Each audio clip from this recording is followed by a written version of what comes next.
Reemplazo de conector de batería Huawei P Smart 2019.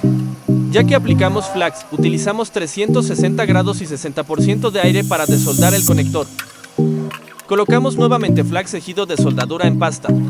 Limpiamos con la malla a una temperatura de 350 grados. Ahora limpiamos con alcohol isopropílico. Aplicamos flax y después soldadura a las pistas. Lo siguiente es colocar el conector y aplicamos 370 grados y 15% de aire. Ya por último limpiamos el área y con eso hemos finalizado. No olvides dejar tu like y compartir el video.